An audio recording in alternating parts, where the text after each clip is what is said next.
So we are going to go on to chapter 11.3, and we're going to be talking about the Holy Roman Empire. So where did this Holy Roman Empire come from? Well, a little review. They were copying the old Roman Empire from Julius Caesar's time, which had fallen, as we know, especially had fallen in the East. And now we have this empire coming in with the Frankish. I say Frankish, I always think of French rulers, starting with Clovis, and Clovis actually becoming a Christian, being baptized with 3,000 of his warriors, starting the Merovingian line, which were his sons, which were do-nothing kings.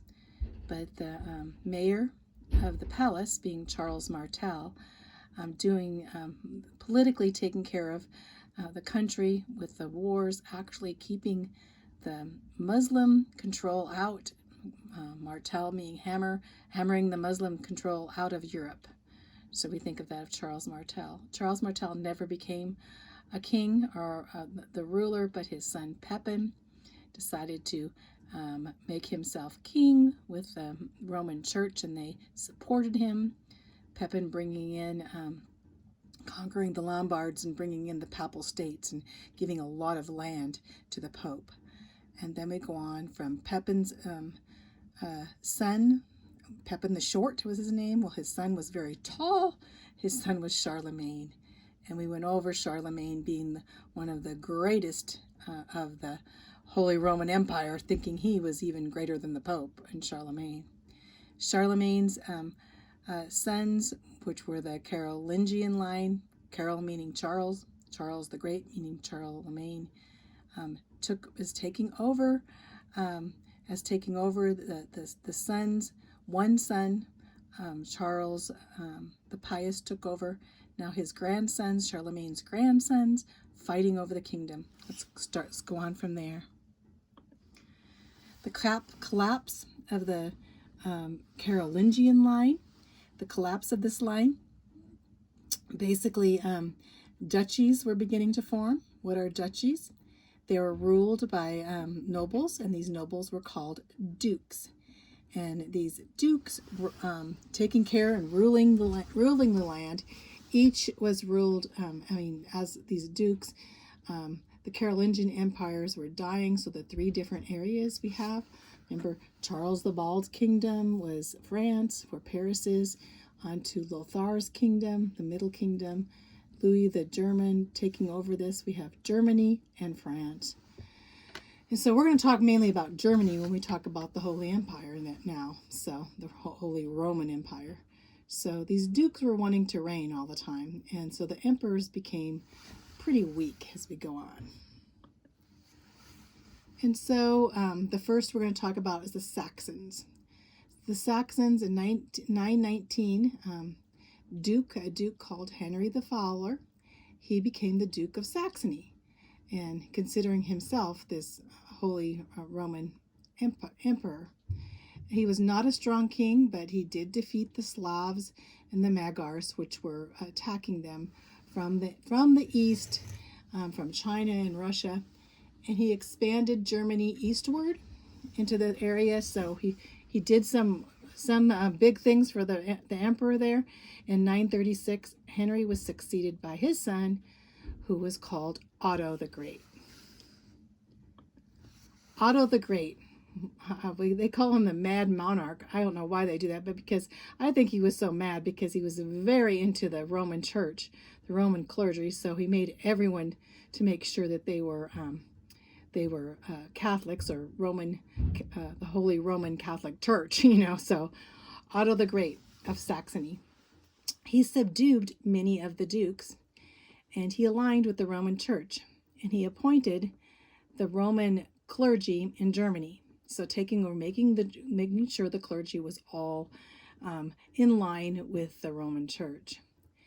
And then he took and distributed vast amounts of the land which he had obtained, and gave this land to the church. Of course, the Roman Catholic Church becoming very, very wealthy. And he went in and dealt the final blow to the Magyars. So he said the Magyars are going to stay in Hungary. So this is a test question. Where were the Magyars? Hungary. He put them in Hungary. As he called it, Hungary. Not that they were hungry, but anyway, he took large amounts of the land from the Slavs. Think of Slavs, you think of the Slavic countries and going on into Russia. He took their land. He's given a lot of this land to the Roman Church now, right? In 951, he invaded the Lombards again. Remember who invaded the Lombards before? We had Pepin taking over the Lombards and giving their land to the Pope. Now again, we have Otto the Great coming in, and there the Lombards again are trying to take over. In 962, he was crowned the Emperor of the Roman Empire. Basically, this Holy Roman Empire, now he wanted it special. He wanted to make sure that he was called the Emperor. He was like Charlemagne, but Charlemagne was very natural in taking over everything. He was pretty unnatural because Germany and Italy spoke different languages and they did not get along. So he had to go into Italy and try to control Italy. And while he was in Italy trying to control Italy, the German dukes would start to take over their own little areas. And so he had constant problems going on all the time. Otto the Great. The Salians, I was going to say Silurians, but they were kind of silly in themselves, but Silurians in 1024 succeeded the Saxons due to conflicts in Germany and Italy. Henry IV was a Saxon. He ruled 1056 to 1106, which is 50 years. We have some stories, and we're going to tell a big story about Henry, because Henry really was fighting with the popes constantly. In fact, we have this story where the Pope made him stand 3 days outside of his castle, his palace, the Pope's palace, in his barefoot in the snow. So that's really a conflict when you make the Holy Roman Emperor stand out barefoot in the snow. So we'll go all up on about like that. So that's crazy, isn't it? That's how much power the popes had, especially under this Pope whose name was Hildebrand in the beginning. And we'll go on with that later. Well, we have Henry, and Henry really collided with the popes. And he was a German monarch, and of course they spoke German there, and he was the German monarch at the height and peak of power. A test question. Who was the German monarch at the height and peak of power? Yes, of course, it was basically Henry IV. When I think of Henry, I think of England, but we're talking even before the English kingdom was in power. We're talking about Henry of Germany. The German nobles sided with the popes, so we have these dukes. They didn't really like Henry so much as the ruler, so that they basically sided with the popes, which made the Pope really strong, and that's why Henry had to stand out barefoot in the snow for 3 days, because basically his dukes really, they sided with the Pope instead. So the Pope had so much power. Henry died, which caused a civil war to happen with the dukes, and the dukes tried to which duke was going to be the strongest duke. We'll find out. But they wanted to have electors. They wanted to elect a king now, instead of just having a king come down from inheriting the kingdom, to be able to elect the kingdom. Hohenstaufens. Can you say that word? Hohenstaufens? Strange word. Hohenstaufens of Germany were elected in. And then we have Frederick of Barbarossa. Frederick of Barbarossa was called Redbeard. And him calling Redbeard, because his beard was red, but he reigned between 1152 and 1190. And now he wanted to be officially, they all were called Holy Roman emperors, right? But he now wanted to make it recorded for sure that he was the Holy Roman Empire, which the Holy Roman Empire was starting to disintegrate. That's why he wanted to make sure that he had power in that. Later on, we'll find Frederick of Barbarossa. He actually died in the Crusades, So anyway, he was restored to the monarchy, and he interfered with Italian affairs.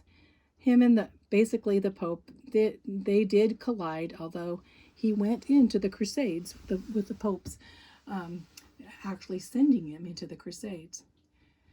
So his most important triumph for unity was his son that was married to the heiress of Sicily in Italy. So that kind of united Italy and Germany together. So Italy and Germany being united by a marriage. And that started happening now. They would try to unite kingdoms by marrying one leader to the other leader, right? Frederick II, his son, which ruled in 1215 to 1250, he was a Hohenstaufen king. He was Frederick's grandson, not his son, but his grandson.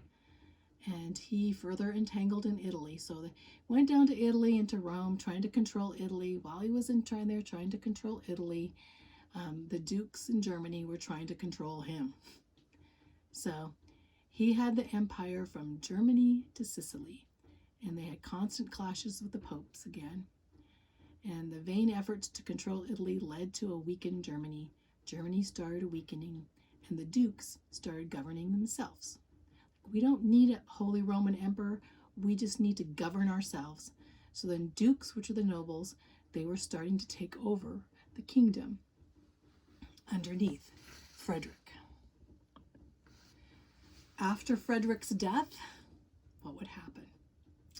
The Holy Roman Emperor really started to decline, rapidly, let's say. They held very little power in Germany and none in Italy. Italy did not care for the Holy Roman Emperor anymore, and it was a pitiful Holy Roman Empire.